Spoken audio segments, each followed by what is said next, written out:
Sekarang terjawab sudah. Kenapa Amerika Serikat di akhir 2012 sudah merampungkan pengerjaan bunker raksasa mereka yang ke-6. Bapak dengar berita ini enggak? Ibu dengar berita ini? Akhir 2012 Amerika Serikat telah menyelesaikan bunker raksasa di bawah tanah yang ke-6. Sementara Rusia telah menyelesaikan 3 bunker raksasa. Karena mereka tahu Pak, bumi akan mengalami hujan meteor, serangan meteor. Jadi solusi yang terbaik adalah buat bunker bawah tanah. Kedalaman bunker itu startnya dari 30 meter. 30 meter baru seperti ini. Ini permukaan tanah. Permukaan tanah. Ini terowongan sedalam 30 meter dan ini baru bunker. Bunker ini kedalamannya 300 meter ke bawah. 300 meter Pak. Bunker tersebut berlapis-lapis seperti gedung bertingkat-tingkat ya.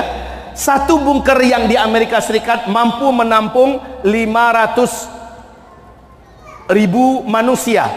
500.000 manusia satu bunker. Dan yang berhak masuk ke bunker itu pun sudah ditulis namanya sekarang. Orang-orang yang menurut Illuminati berhak untuk dipertahankan hidup. Dengan biaya yang sangat mahal. Kaum muslimin yang kami muliakan, dan mereka telah menyelesaikan 6 bunker raksasa. Mereka tahu bahwa manusia akan mengalami serangan hujan meteor, dan cara yang paling aman untuk selamat adalah larikan mereka ke dalam tanah sedalam-dalamnya. Satu bunker ini telah difasilitasi untuk makanan, obat-obatan, energi cadangan yang bertahan buat 500.000 manusia selama 1 tahun. Allahu Akbar. Yang saya anehkan, nanti tolong dibaca di sini, di pembahasan Dukhon, baca di kitab kita, Nabi mengatakan apabila nanti Dukhon meteor akan menghantam bumi, kata Rasulullah ya, tandanya bumi dikelilingi oleh bintang berekor selama 3-7 hari berturut-turut. Satu bumi bisa menyaksikan kejadian itu. Satu bumi berarti Banjarmasin, Padang, Sumatera Barat, Medan, semuanya satu dunia akan menyaksikan bumi ini dikelilingi selama 3-7 hari berturut-turut bintang berekor, dikelilingi Pak. Kalau itu sudah kalian saksikan, kata Rasulullah SAW, maka persiapkanlah makanan untuk diri kalian dan keluarga kalian yang bisa bertahan selama 1 tahun ke depan. Ini perintah Nabi Muhammad SAW. Perintah Nabi ini Amerika sudah buat duluan. Ketika Dukhon terjadi, hantaman meteor terjadi, kata Rasulullah, sembunyilah kamu ke dalam rumah kamu, tutup pintu rumah kamu kuat-kuat, dan tutuplah jendela rapat-rapat, ventilasinya tutup semua, masuk ke dalam kamar, tutup pintu kamar kamu, kata Rasulullah, dan bersembunyilah kamu di dalam selimut, dan menghadaplah ke arah kiblat, sujudlah di dalam selimut itu ke arah kiblat, bacalah subhanal quddus, subhanal quddus, subhanal quddus, rabbunal quddus. Yang melakukan itu dia akan selamat, yang tidak melakukan itu dia tidak akan selamat. Perintah Nabi yang seperti ini dipahami oleh orang kafir di barat dan orang kafir di timur dengan pemahaman yang lebih realistis. Mereka kan bersembunyi ke tempat yang lebih dalam, sampai ke dalam selimut ya. Mereka memahami dengan buat bunker ke bawah tanah. Jadi yang ngamalkan perintah Nabi itu mereka Pak. Mereka itu percaya dengan hadis-hadis Nabi. Mereka baca Pak. Kayak Yahudi, nanti kami akan sebutkan kenapa Yahudi banyak berlindung di pohon gharqad. Karena Nabi menyebutkan pohon gharqad yang diam ketika Yahudi bersembunyi di sana. Semua pohon yang lain akan ngomong, "Hai Muslim, sini, ada Yahudi di belakang saya sembunyi, tangkap, bunuh," kata pohon. Illal gharqad, kecuali pohon gharqad. Maka Yahudi rame-rame sekarang nanam pohon gharqad. Sejak 12 tahun yang lalu pohon gharqad sekarang sudah setinggi 11, 12, 13 sampai 16 meter Pak, di ratusan hektar tanah di Israel. Masya Allah. Mereka membaca hadis Nabi, mereka yang persiapkannya.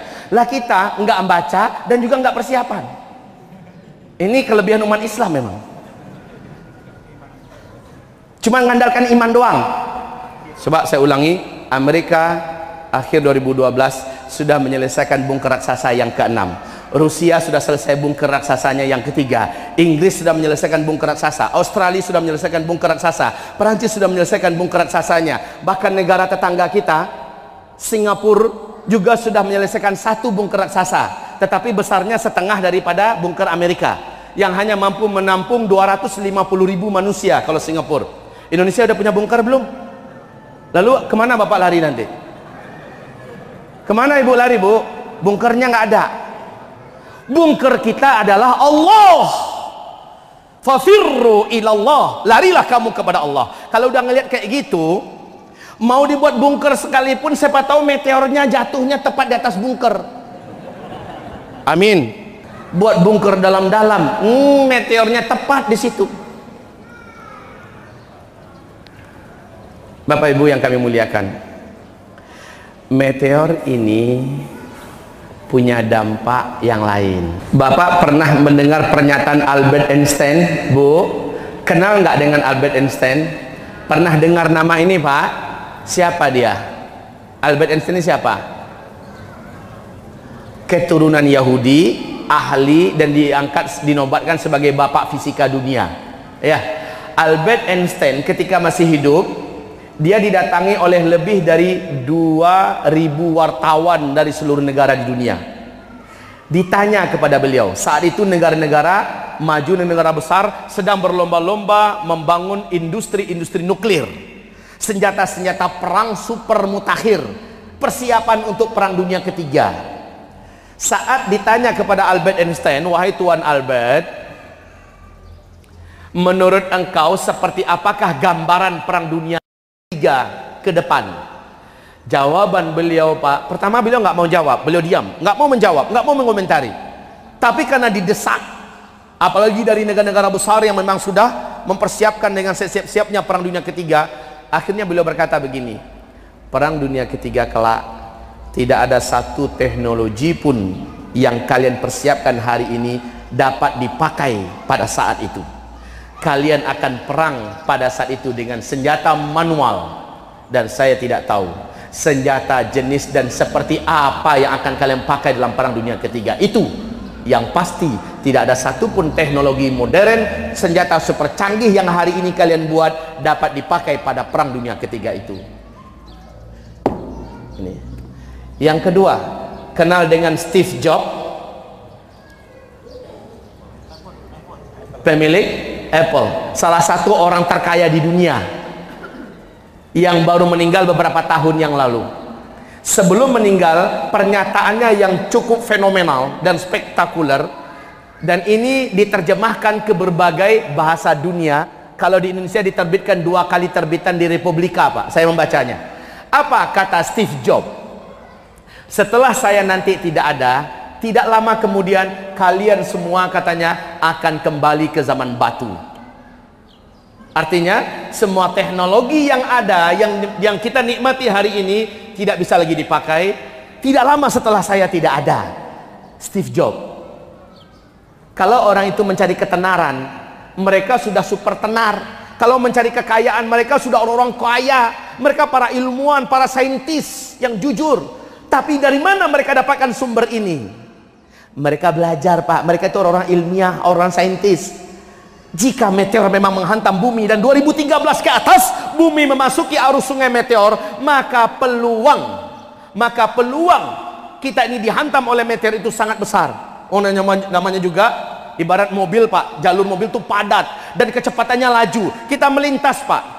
Ada peluang nggak kita itu akan kena hantam? Selalu ada. Dan peluang itu akan menjadikan teknologi ini musnah.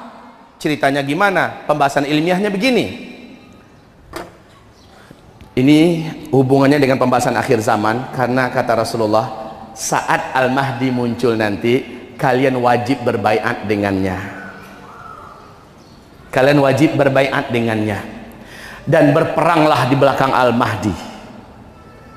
Kata Rasulullah, saat itu kalian akan berperang bersama Al-Mahdi sudah menggunakan pedang, menggunakan tombak, dan menggunakan panah. Kalian saat itu akan menunggangi kuda-kuda perang bersamanya, atau kalian berjalan dan berlari di atas kedua kaki kalian. Thumma udtum min haitsu bada'tum wa udtum min haitsu bada'tum wa udtum min haitsu bada'tum. Saat itu nanti Al-Mahdi datang, kalian sudah kembali seperti zaman sekarang. Kalian tidak memiliki lagi apapun teknologi yang saat itu memanjakan kehidupan manusia. Rasulullah sudah menggambarkan lebih 1400 tahun yang lalu. Ternyata pembahasan ini sudah dihidupkan kembali oleh Albert Einstein, disegarkan kembali oleh Steve Jobs. Mereka dengan pembahasan ilmiahnya, Rasulullah dengan wahyu yang diwahyukan kepadanya. Ada apa dengan meteor sehingga menyebabkan teknologi musnah? Michel Penn melanjutkan penjelasannya begini. Di dalam meteor itu, Pak, semoga ada guru-guru fisika di sini. Di dalam meteor itu mengandung siderid. Siderid ini adalah kandungan zat besi, ya, siderid tulisannya, ya. Siderid ini, Bapak, ini adalah besi yang paling murni dari ruang angkasa. Di dalam surah Al-Hadid Allah mengatakan besi-besi yang ada di bumi ini adalah besi-besi yang Allah datangkan dari langit. Dan nanti besi yang datang dari langit di akhir zaman akan berdampak kepada besi-besi atau saudaranya yang sudah menetap lama di bumi. Ketika meteor ini menghantam, mana umpamanya ini meteor, ini apa? Ini aqua, ini bumi, ya, ini atmosfer. Ketika meteor yang kelajuan 120.000 km per jam, yang garis diameternya 2 km saja, nggak usah besar-besar amat, melaju menghantam meteor kita, maka saat dia menghantam meteor terdengarlah dentuman yang besar di langit. Jedum. Satu bumi bisa mendengarkan suara itu. Kemudian dia merangsek masuk menembus lapis pertahanan atmosfer bumi kita. Ketika dia merangsek seperti itu, dia terbakar dan bergetar. Betul kan? Terbakar menimbulkan asap yang sangat tebal. Asap ini beracun dan berbahaya untuk kehidupan manusia di bumi. Kemudian bagian kulitnya yang terbakar akan mengelupas satu demi satu, dan itu menghunjam bumi menjadi meteor-meteor kecil. Persis dalam Kiamat 2020, film Kiamat 2020, bukit pun bisa tembus, gedung-gedung bisa tembus, ya kan? Kayak hujan meteor. Sementara yang induknya mengandung siderid, yang saya katakan tadi. Siderid ini kandungan zat besi yang murni dari ruang angkasa. Kemudian kaum muslimin, akibat gesekan yang begitu kuat, maka dia menimbulkan medan magnet yang sangat kuat. Dampaknya semua besi yang ada di bumi, semua logam yang ada di bumi terinduksi oleh medan magnet ini. Terinduksi, Pak. Bapak bisa bayangkan mobil kita mesinnya dari permen karet atau dari besi? Dari besi. Pesawat mesinnya dari apa? Besi. Kapal induk, kapal tanker, perusahaan, pabrik-pabrik, industri-industri raksasa dan sebagainya, itu bergerak dengan besi. Betul kan? Mesinnya dari besi. Dan besi itu terinduksi, lengket antar satu dengan yang lain. Maka Bapak, setelah dukhon selesai, Bapak keluar mau hidupkan mobil. Hidup, mobilnya sudah nggak bisa di starter lagi. Sepeda motornya sudah nggak bisa di starter lagi. Coba Bapak ingin yang kasihan itu yang tinggal di lift lantai 15, Pak. Lantai 15, lantai 25, waduh kasihan. Turun harus ke bawah karena ada satu lagi dampak daripada meteor. Meteor ini akan menimbulkan gelombang elektromagnetika yang sangat tinggi. Dampaknya seluruh listrik dan sinyal yang ada di muka bumi padam untuk selama-lamanya. TV Bapak Ibu yang besar-besar itu sudah nggak bisa lagi diputar. Laptop, komputer pribadi yang ada, bahkan HP-HP Android yang canggih-canggih di tangan Bapak Ibu, seluruhnya sudah tidak lagi nyala. Listriknya nggak ada. Nggak ada. Nanti akan jadi mainan di air, Pak. Jadi main peta umpet anak-anak. Barang-barang teknologi canggih yang ada di tangan Bapak Ibu ini tak lama lagi, Ibu, Bapak, tidak bisa lagi dipakai akibat dari hantaman meteor ini. Nah, kaum muslimin yang kami muliakan, meteor ini mengakhiri semua teknologi yang ada di muka bumi. Berakhir teknologi. Ada isu yang mengatakan teknologi itu berakhir karena perang dunia ketiga, perang nuklir. Maka terjadilah dukhon. Enggak, Pak, kelasnya enggak sekelas dengan dukhon. Kemudian perang nuklir itu tidak menghentikan teknologi, Bapak Ibu, ya. Yang benar adalah hantaman meteor lah yang memiliki kemampuan yang seperti itu. Baik, selesai tentang masalah meteor. Apa yang terjadi setelah itu? Semua teknologi. Jadi sejak dari hantaman meteor sampai kepada habisnya umat Islam di muka bumi, sampai kemari umat Islam dan manusia sudah kehilangan teknologi. Bapak silakan dibayangkan seperti apa kehidupan tanpa teknologi. Ketika dukhon sudah selesai, Langit kembali terang, Bapak Ibu keluar. Pemandangan apa yang kira-kira didapat di luar? Pertama, di mana-mana banyak debu dan debu yang sangat tebal melapisi permukaan bumi kita. Yang kedua, banyak bangkai-bangkai anjing, bangkai tikus, bangkai kucing, dan orang-orang yang tak sempat menyelamatkan diri di luar bergelimpangan. Yang ketiga, wajah sebagian orang kita lihat sudah melepuh dan rusak, khususnya orang kafir dan orang muslim yang banyak buat dosa. Dan yang keempat ini yang paling menyakitkan, yaitu Bapak pergi ke bank untuk narik duit. Bank buka nggak? Tutup. Kenapa tutup, ayahanda? Karena bank mengandalkan teknologi, mengandalkan listrik, ya kan? Gimana? Apa yang mau diakses? Berita seperti apa yang bisa diketahui tentang diri kita, sementara internet sudah nggak ada? Sebagian orang banyak yang sakit lari ke rumah sakit. Rumah sakit mengandalkan teknologi nggak? Iya, rumah sakit juga pada tutup. La haula wala quwata illa billah. Yang punya duit coba ke ATM. Berakhir sudah angka-angka miliaran sekian, sekian ratus juta. Waduh, tinggal angka-angka dan kenang-kenangan. Banyak yang akhirnya kecewa berat, putus asa, bahkan ada yang bersikap ingin mengakhiri hidup. Yang paling menyedihkan itu adalah orang-orang yang tinggal di kota-kota besar yang mengandalkan semuanya dengan teknologi. Air keran yang menyalurkan air ke rumah-rumah kita dengan teknologi enggak? Dengan teknologi. Ketika teknologinya musnah, kebayang nggak seperti apa air untuk di rumah kita? Maka salah satu persiapan akhir zaman kita nanti, salah satu yang saya anjurkan adalah setiap rumah dianjurkan sekarang mulai hidupkan kembali sumur manual. Dari sekarang. Toh nanti sumur manual itu tetap perlu oleh kita ketika kita putus air apa segala macamnya, kan bisa nimba air kita kan. Jadi Bapak Ibu, ini